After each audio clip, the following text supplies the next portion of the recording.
Others have argued that human beings have unique human capacities that grant us special moral status. Capacities like the use of technology, the use of language, intelligence, emotional connections.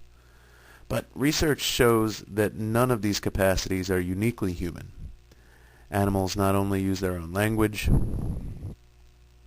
but some can even learn human language.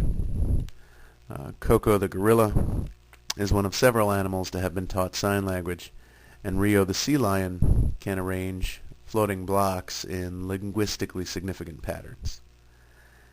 Animals engage in complex problem solving and use tools to overcome obstacles. Non-human primates, wolves, and elephants maintain kinship ties and experience grief. The presence of these characteristics in animals indicates that they can neither serve as a basis for giving human beings their special moral status, nor for giving animals less moral consideration. Deontological ethicist Immanuel Kant, Gruen notes, offers a basis for special human status that may help to overcome this problem. Kant thinks that what makes humans morally distinct is our, quote, personhood. Every rational being, he says, exists as an end in himself, not merely as a means to be arbitrarily used by this or that will. Beings whose existence depends not on our will but on nature have, nevertheless, if they are not rational beings, only a relative value as means, and are therefore called things. On the other hand, rational beings are called persons, inasmuch as their nature already marks them out as ends in themselves. Unfortunately, this rubric would eliminate some members of humanity from the group of persons. Humans with developing, degenerating, or impaired cognition, like infants, some mentally ill, some elderly, do not have the rationality Kant claims is definitive of personhood.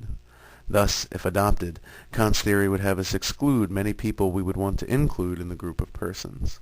And such exclusion would seem, by extension, to justify treating such people as less than human, a consequence that is to be avoided.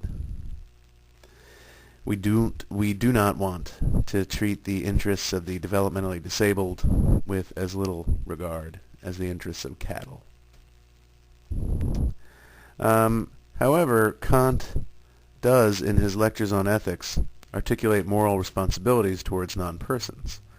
He argues that even though animals are not persons, we cannot treat them any way we please because animal cruelty violates our duties to other persons. Not to other animals, but to other persons. Thus, we could not treat humans who fail to satisfy the criteria of personhood any way we please, either because cruelty towards them would likewise violate our duties toward other persons. Quote, if a man shoots his dog because the animal is no longer capable of service, he does not fail in his duty to the dog, for the dog cannot judge. But his act is inhuman and damages in himself that humanity which it is his duty to show towards mankind. If he is not to stifle his human feelings, he must practice kindness towards animals, for he who is cruel to animals becomes hard also in his dealings with men. While we might agree that we disrespect our own humanity when we are cruel towards non-persons, this approach doesn't allow us to say what we want to say, namely that cruelty to non-persons is wrong precisely because of what is done to the non-person.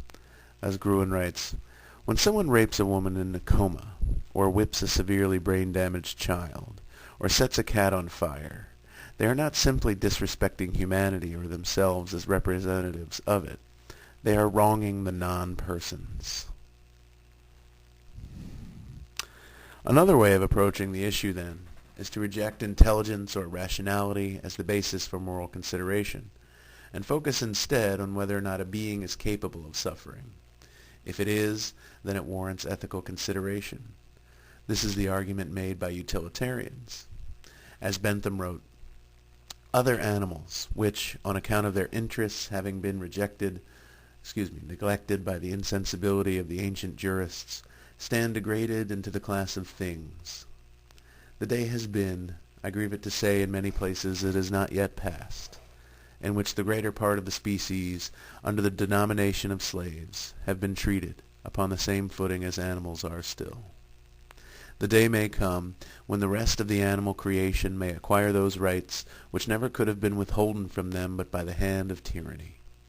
The French have already discovered that the blackness of the skin is no reason why a human being should be abandoned without redress to the caprice of a tormentor. It may come one day to be recognized that the number of legs, the velocity of the skin, or the termination of the os sacrum are reasons equally insufficient for abandoning a sensitive being to the same fate.